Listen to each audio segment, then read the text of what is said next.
have become heroes to me, and those include a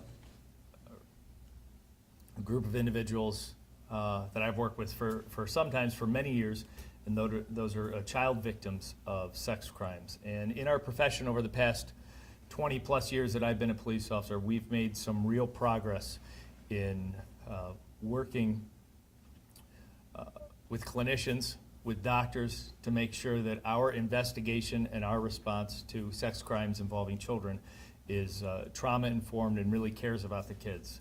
And yet, thinking of a child victim of a sex crime and meeting them and interacting with them is still something that it's life-changing, and it's the most difficult work, but also the most rewarding work that I've been involved in. Having said all that, we have here someone today that I just met today, and a new person that's become a hero of mine, and that's Ms. Irma Shaw. And as I mentioned, the progress we've made over the past few decades, when Irma was 12 years old, in 1978, she was the victim of a sex crime, a heinous crime, and we're going to tell you a little bit about this very interesting and very terrifying story right now. And Officer Joe Garrett from the U.S. Marshals Task Force is going to provide you some information, and then I'll introduce you to Irma.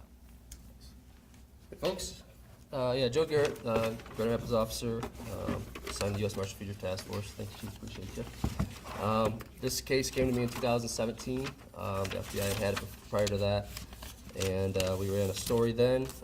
We got one tip, silent observer tip, at that point, but not a lot of help on this. The person we're about to talk about is Tommy Lee Hill.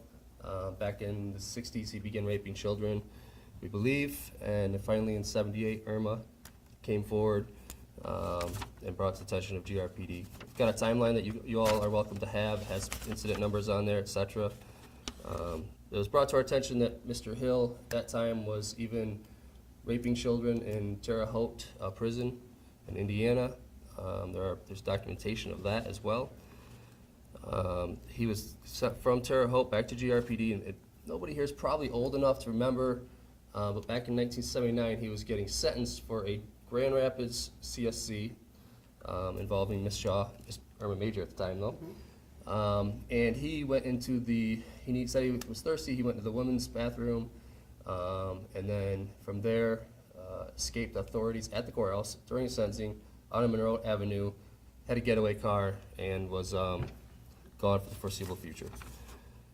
He was picked up in Mississippi and resentenced back to Terre Haute. There was a paperwork error, and they let him go in Vigo, Indiana on a paperwork mistake, never to be seen again by Grand Rapids authorities.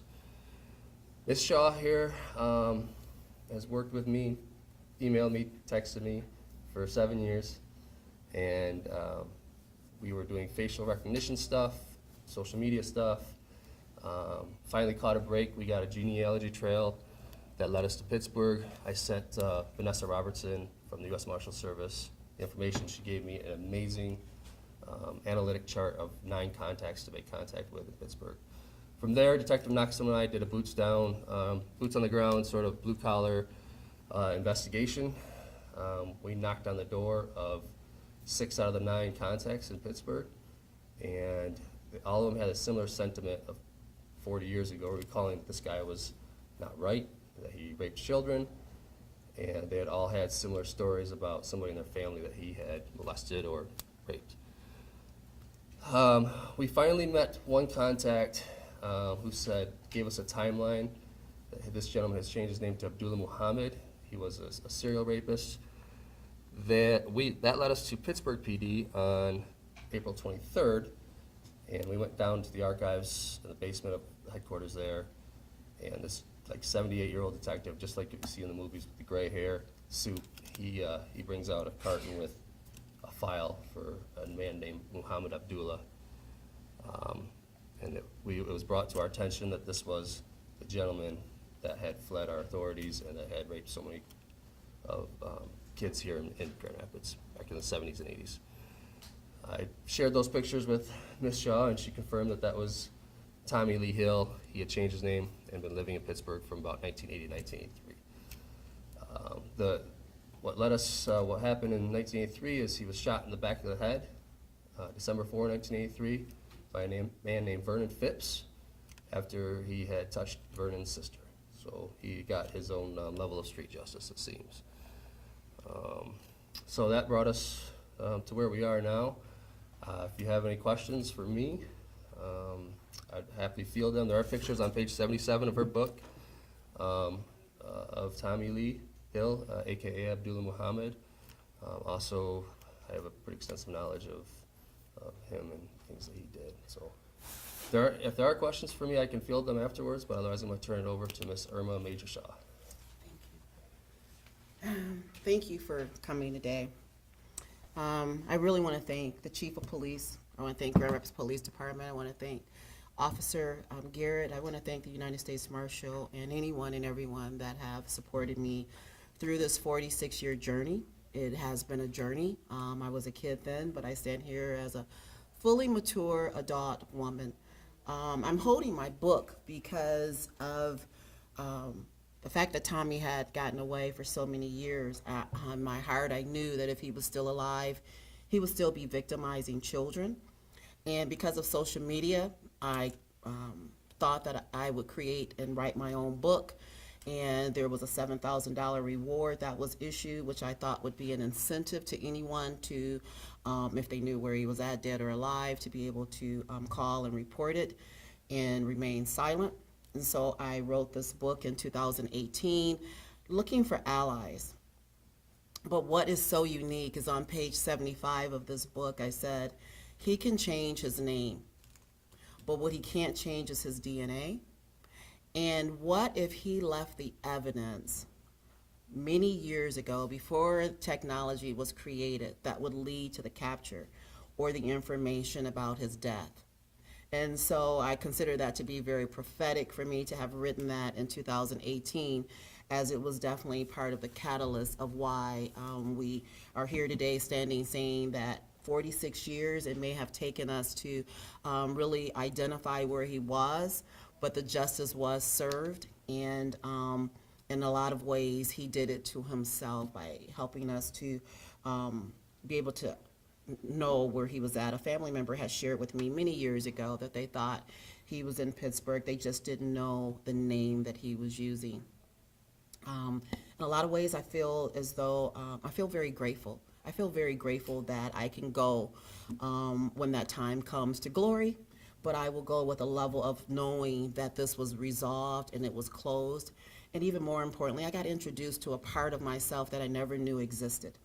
Because if you're someone who's lived with an unresolved issue since you were 12, I knew Irma as a 12-year-old kid. I didn't know Irma as a fully functional adult, because so much of me was reserved to be able to contact and be persevering with the marshals and the detectives and the police department. And so the fact that I got introduced to myself, I feel so grateful to be able to fully meet me and live a life where I no longer look over the back of my shoulders. And the reason that I did that is not only for myself, but because I knew the heart of this man would continue to victimize because of who he was. And so I was not only looking out for myself, but I was also thinking about those kids who may not have known who he truly was. So to know that he got justice and that fewer kids have been victimized by this man is something that I am eternally grateful for. I thank God for that. I thank God, not that he was murdered, because I really wanted to face him.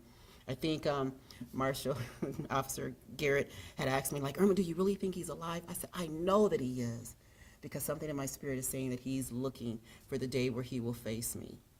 But unfortunately, it didn't turn out that way. But thank you for being here today. Yes. Oh, go ahead. Oh, Yeah, absolutely. Right. Just right off that point, you wish he was alive so you could have faced him. What would you have said in that moment if you had that opportunity? What I would have said is, when I was a child and I was weak, you were able to take advantage of me. But I'm no longer a victim here. I am triumphant because I've overcome this. And in many ways, my test and that's what you put me through, is now my testimony. And so I get to utilize my experience to help other women and other children that have went through that. So you didn't win, and I am the victor. That's what I would have said. How old were you? 12. And not only was I molested by Mr. Hill, I have to also tell you that I was impregnated by him. So I have a child that's buried in a cemetery because of him. How many victims do you believe he took in the Grand Rapids area? So there's documentation of 2 for sure in Grand Rapids, and then there is documentation of 2 in Terre Haute and through the BOP. And then the folks that we talked to in Pittsburgh, it started to bring back some real hard feelings for some of the women that we talked to that were about Irma's age, because of they believe that 3 or 4 of the children out there were also molested or raped. But I asked them why they didn't come to the police, and they said that's just something they didn't do back then. Vernon Phipps, the man who ended up shooting Tommy, December 4 of '83. Tommy had molested his sister, and he had just had enough. You said you were first informed about this case in 2017 because of a silent observer tip. What exactly was that tip? So actually, I was informed of it. It was given to us from the FBI team. The U.S. Marshal Service adopted it. I should explain that. I'm a Grand Rapids officer. I'm assigned to the U.S. Marshal Fugitive Task Force. So we ran a story with Irma at that time, and hoping to generate SO tips. And I got 1 SO tip. It was interesting looking back. A female called and said, "Hey, that guy 40 years ago, he was broke down on the side of I think 80 towards Pennsylvania. And I recognized that guy like it was palpable to her. So I mean, she was onto something there, obviously. You ran a news story? Is that what you mean when you say you ran a story? Mhm, Okay. correct. You said genealogy. We've heard a lot of cases being broke open because of forensic genetic genealogy. Is this typical with CODIS genealogy, or can you explain that? Yeah, some of the stuff that we deal with is really sensitive, and I can't give some of my sources that way, but you're absolutely onto the right thing. Obviously, in the 70s and 80s, there wasn't some of the APHIS and some of the CODIS stuff that we have now. So there was never any trail to him. In fact, to be perfectly honest with you, he was fingerprinted after his death on December 5 of 1983, the day afterwards, and it came back no record. Obviously, he should have had a record through the BOP. I just think that the APHIS system wasn't what it is now. When you talk about the paperwork issue, can you elaborate on what? Yeah, so this is all the paperwork I have on Tommy Lee Hill. In Vigo County, Indiana, there was just a mistake. There was a clerical mistake, and he was supposed to come back, serve 20 to 40 years for rapes here in Grand Rapids County, and from Terre Haute, Indiana to there was just a disconnect, and I can't really expound on what the clerical error was, because I was like 2 years old, but. But I guess when you're sitting here now, and all of you, I mean, for a while, we might have thought this guy could have still been on the loose, and you know that, he's been deceased for a while. I mean, what's the reaction now that, you've learned he's dead, right? But, Yeah, fortunately, I think Irma and I agree that we're glad that he wasn't out raping more children. I joked that maybe they should have given Mr. Phipps the key to the city in Pittsburgh when that happened, but I think Irma can expound on that more. I think her breaking down and her raw reaction to when she found out about it. I think one of the values of us being here today is because other people are victims, and sometimes it takes a long time in order for justice to be served. But I want victims to know that the Grand Rapids Police Department will continue to work for them. And even though their case may be different, is the fact that we've got a police department that works hard for its citizens. And also, I want to thank Mayor Bliss, because we've got a mayor that supports the police department as well. And even for those who may be lacking hope, I was feeling hopeless, like I'll never get an answer. But with the change in technology, something that you couldn't have answered yesterday, tomorrow may be able to be solved. And so I want to encourage victims to know that there is hope and there could be justice. And so don't give up. Trust the Grand Rapids Police Department that they'll continue to work for you. And your day will come. Your day will come. What kind of closure did you have when you found out this man was passed away and that you weren't going to have an opportunity to face him in court? You know, when I sat down and he said we caught him, I became very emotional because that morning I woke up. I am a widow right now, and so I'm going to get a little emotional right now because that day when I woke up, I told my daughter, I said, I feel like I'm going to my husband's funeral. It's the thing where you don't want to go, but you know you got to go. It's the meeting you don't want to attend, but there is no other time to attend. It's the thing you wish you could be dreaming about and that this was someone else's journey. But that day I knew that this was a step that I had to take. And it was actually a step that I had to take by myself. And so when I heard that information, I became very excited and emotional because at least there was an answer. And because I'm a realist, I asked myself this morning, Irma, what are you prepared for? There can only be 3 answers. We got him, we couldn't find him, or he's dead. Which of the 3 could you live with? The one that I couldn't live with is that we couldn't find him.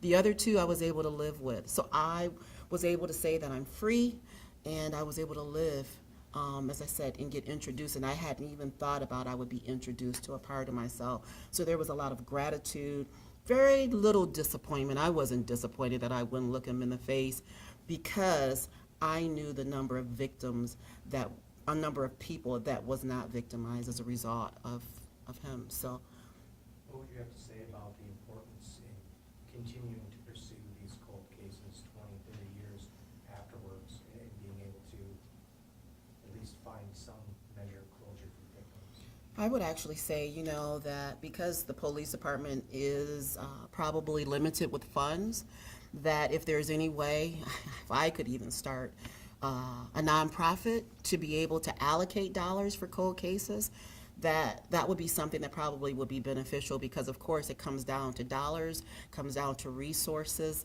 and if there's a way that we can give them the resources, I think it would definitely be worth it. I know that other victims would feel probably just like me, grateful, but even more importantly, they would sleep better. They wouldn't have to look over their shoulders or worry about other people that may have come as a result of what they've encountered by the hands of their perpetrator. When was the actual discovery made that this update prompted? The discovery that he was, that he had passed? Yeah. So we drove out there on April 21st, April 22nd were the investigations, and then April 23rd in the headquarters of Pittsburgh PD. So April 23rd is the day that we just made the actual discovery. How did you discover that he changed his name? The people that we had spoken to out there confirmed what the genealogy report said. He had remarried a woman in 1980, 1981, that's a little bit unclear, and lived with her until 1983. That woman since passed 2 years ago, so that made it difficult because we couldn't talk to her. For clarification, is it Abdul Muhammad or Muhammad Abdul? Well, he has 4 names. He had 4 names, 4 social security numbers, and he varied this last name with the spelling. It's Abdullah Muhammad on his death certificate, but he would spell it with an N, sometimes without an N. Abdullah Muhammad, and I can get you all the clarification on that. Had he been alive, would there have even been a trial? Like, is there a statute of limitations on a child sex crime? He was already sentenced, so the warrant was still in lien, NCIC, so he would have served out the rest of his prison sentence, you know. How often are you tracking cold cases that don't involve homicide? I feel like that's typically what we hear about. That's fair. You know, the department was actually very gracious. I've been a proponent of getting boots down on the ground in other cities, because it's more palpable, I think, to us when the case is our baby, and instead of just sending a lead out, and they were really gracious in this case. So we do have cold cases. I have cases from 10, 15 years ago on my desk. How much does it cost to go through that genealogy process? I don't know the raw numbers on that. I would Just not be, curious. I don't know, Chief, if you would. I don't know. What would you tell families that are currently sitting waiting for answers for a cold case, be it murder, sexual assault, whatnot, when they're just, they're stuck in that limbo Yeah, I think that's where how Irma probably felt. We stay in contact together, and it's so hard. I can only imagine. I read every police report of every victim of every criminal sexual conduct fugitive that I have, and you know, it sometimes brings tears to your eyes at how these kids are abused. So I can only imagine how they feel, wondering if the police or law enforcement or U.S. Marshal Service is looking for that fugitive that harmed their child. It's very hard. It's hard as an investigator too, but we try to keep in contact with them and try to keep them abreast on the process. Can I add something? Absolutely. I think that it's really important that even as a victim, that you, if you can, if you've got the scope or the capacity to be your greatest advocate. I know that I felt sometimes like I was being a bother because I'm like, hey, we get any more information? Hey, it's been 30 days, it's been a year, right? But I kept a part of me reserved for the journey, and so that I wouldn't give up, and so that they would remember me. And so then I did one step further and wrote my own book. Not only did I write my own book, I did audio book. I self-published it on Amazon because I put a picture of this man in there, and I wanted people to be able to see it. So if there's a person out there that's been a victim and they've got that person's name, you know, social media is a great platform. I would use that as much as they can. Like I said, it's depending on the capacity of the person, because I know that everybody is not like me, but I believe that they may have somebody like me in their life that could be that person to take it to another level, to help them, to help the police department. Was there any moment where you did consider, like, and you've been going at this for so long, is it even worth it?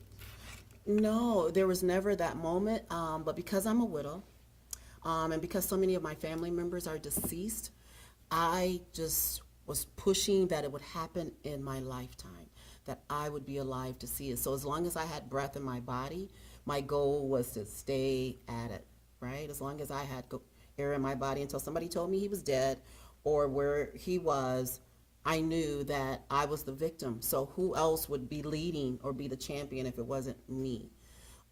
Because they've got so many other cases and, you know, limited resources. So I was mindful of that. Just to get a number on the number of survivors and victims here, I mean, 2 in Grand Rapids, 2 in Indiana, more in Pittsburgh. I mean, rough number, how many do you suspect overall? I don't remember. What do you think? You know the family. You know what? I've heard that even before me, 10 years even before me, that he was doing this to other members in this community. He's probably got 30 to 40 victims, and that's the people. And it may not have just been molestation. It was abuse. It was assault. I think he was somewhere between escaping here for somebody. So this man was very violent. So it wasn't just criminal sexual conduct. It was, as it relates, I've got access to the Grand Rapids Press archives where I was able to Google his name and saw other things he had done and other victims. So, you know. Is it weird to get so familiar with someone who assaulted you in that way? Because you're obviously looking into him for different reasons, but you still get to have an interesting relationship with someone who caused you so much trauma. Well, you know, I've never looked at it that way, so that's a great question.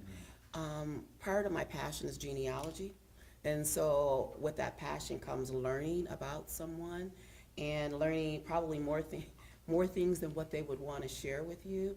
And because I was trying to advocate for myself, I needed to learn as much about him as I could.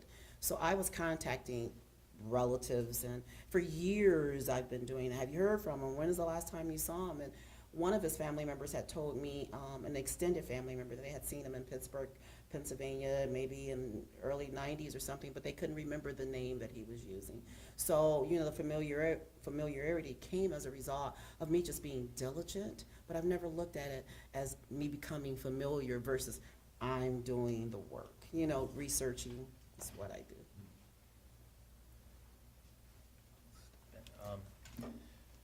So it just struck me when the question came about total number of victims, and I don't think there's probably anybody in this room that really feels bad about how Mr. Hill's life ended.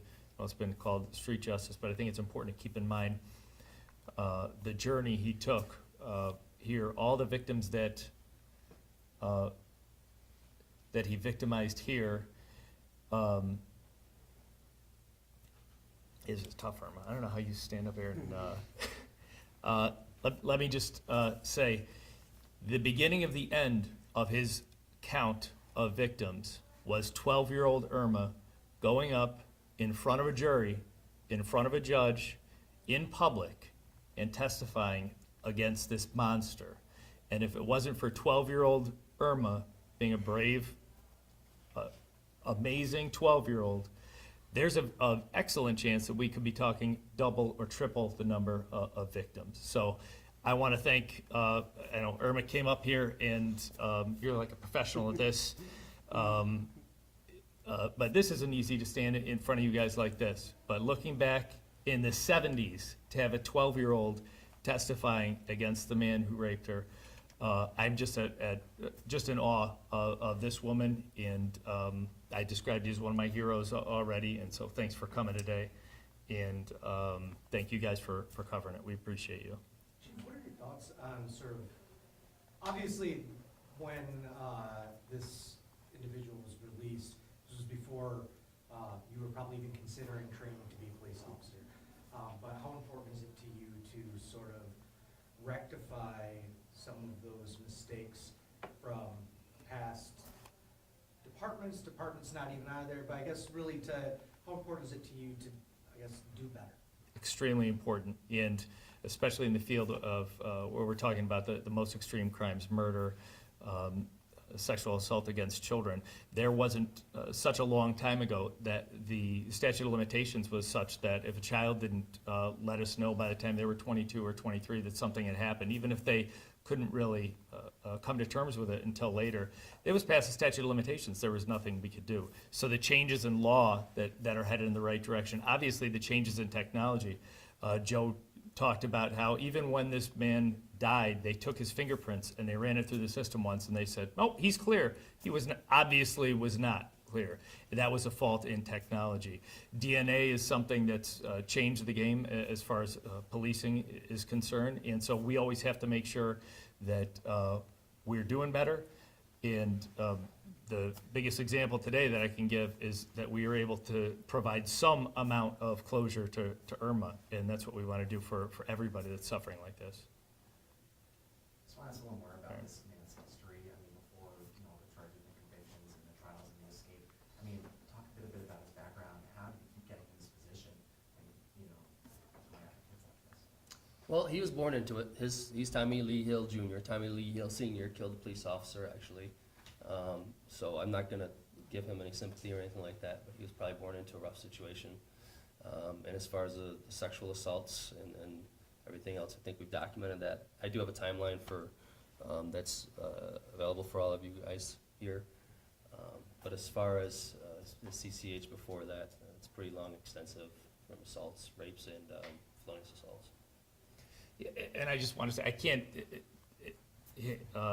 just emphasize enough how much policing has changed with this sort of crime, that we're talking about something that in the 70s, well, even today, it's estimated that over half of child sex crime cases or more go unreported even. So many victims, Tommy Lee Hill, and one that came forward, was willing to talk to the police. I'm sure she had to talk to the prosecutor. I'm sure she had to talk to the doctor. She had to do all these things, which now, in this day and age, we have for example, the Kent County Children's Advocacy Center, where the child comes and has one victim-sensitive interview, talks to one trained person on how to talk to children. That was not anywhere, that wasn't even anybody's thought at the time, I'm sure. I mean, you're likely to walk into a police station and see somebody behind the desk smoking a cigarette and taking your report, and you want a child to go up and give information about a sex crime. Children weren't believed. A lot of time women in domestic violence situations weren't believed.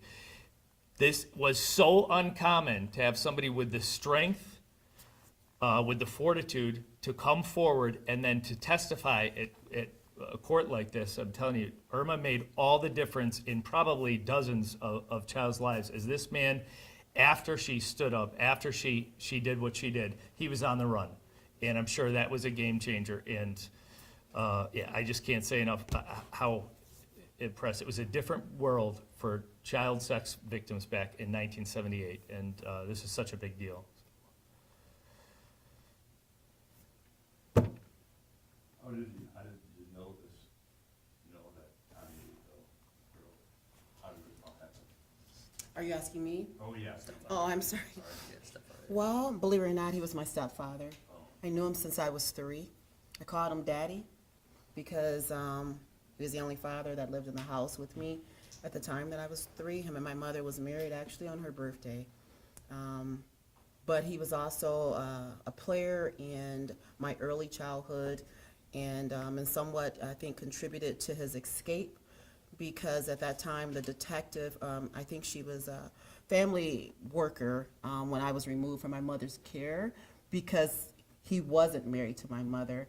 And back in 1968, I think there was some laws that says my mother is a married woman who's living with a man who's got an illegitimate child, but she's married to another man. So we were removed from her custody until she divorced my birth father and married him.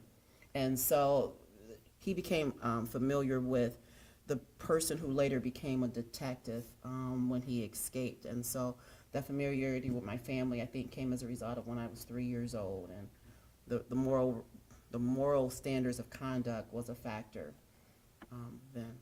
You'd be kind of panicked for most of your life, wouldn't you, thinking he's gonna come after you? I didn't panic, but I knew what he looked like, and I remembered. So, even if I traveled abroad, I would look. If I went to Chicago, Detroit, anywhere, I even moved to Phoenix, relocated to Phoenix. But even in Phoenix, I looked for him. I looked for him everywhere I was at because he was someone I was familiar with, and he was someone who had a 20 to 40-year sentence with my name on it.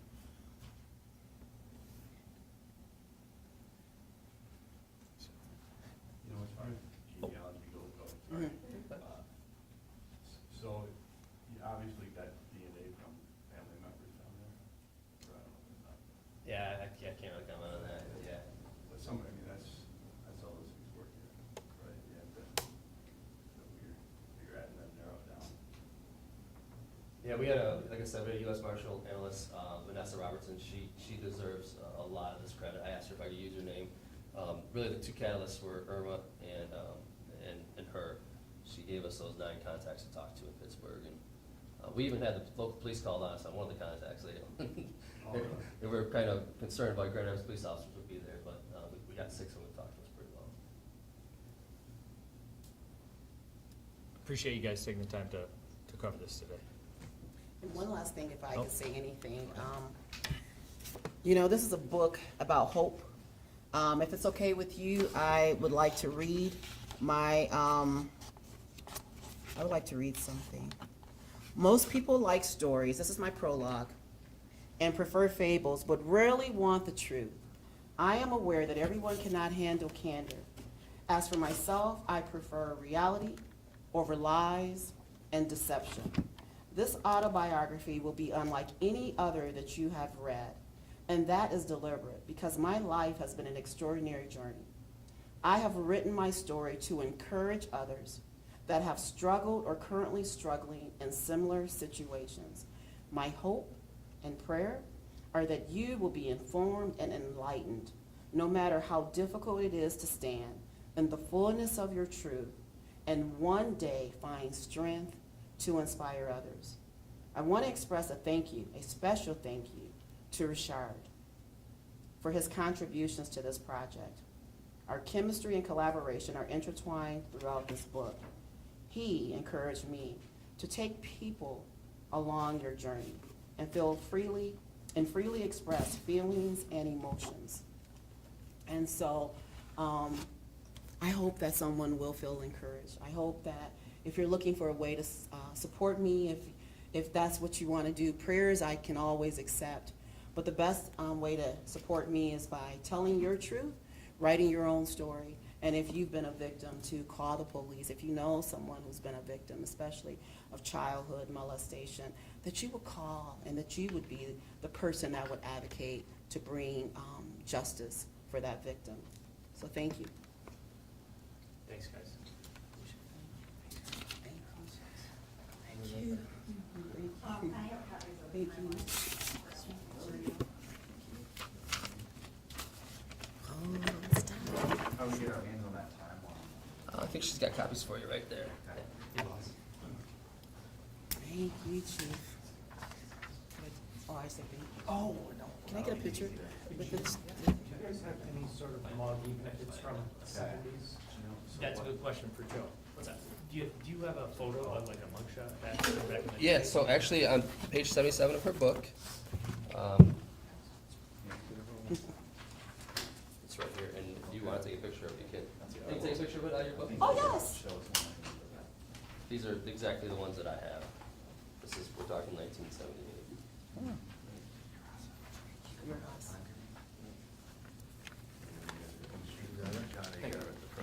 Again, you can. Well, every other time. Thanks for being here. Appreciate it. Yeah, I know, I can't imagine, I mean, when it happened, that he escaped, it had to be like a manhunt. Yeah. Manhunt, I mean, Yeah. you had to be saying. Oh, this camera, I figure I should probably take a still. Oh, you already got one? Well, I got one too. Yeah. I'll try to get another one on that, just. There is a better copy in my audiobook. You're Fox welcome. 17, Hi, yeah. thank you. There is a much more visible This copy one's in my not very good audiobook, anyway. Okay. because this is kind of like Thank you. black and white. But my audiobook, which is available on audiobook. Hmm? That's what they had back then, Huh, What? the audiobooks? black and white. No, I'm saying it's a much better version in my audiobook, because I didn't print my pictures in color because of the cost, so. How do you spell your name? I wonder. Irma, E-R-M-A. E-R-M-A. And Shaw. Shaw, S-H-A-W. Thank you, Irma, for being brave enough to track him down and share your story. Oh, thank Appreciate it. you. Yeah. I couldn't have done it without the, wow. Make sure I got that to you, Irma with an E, Mhm. with an E. Yes. Still working on it? Yes. I'm getting sorry, no, I'm just kidding. Being that swole, man, I think you gotta hold it up all day. Thank you. Can I get a picture with the both of you Yeah, before I go? absolutely, yeah. Would you take a picture of us?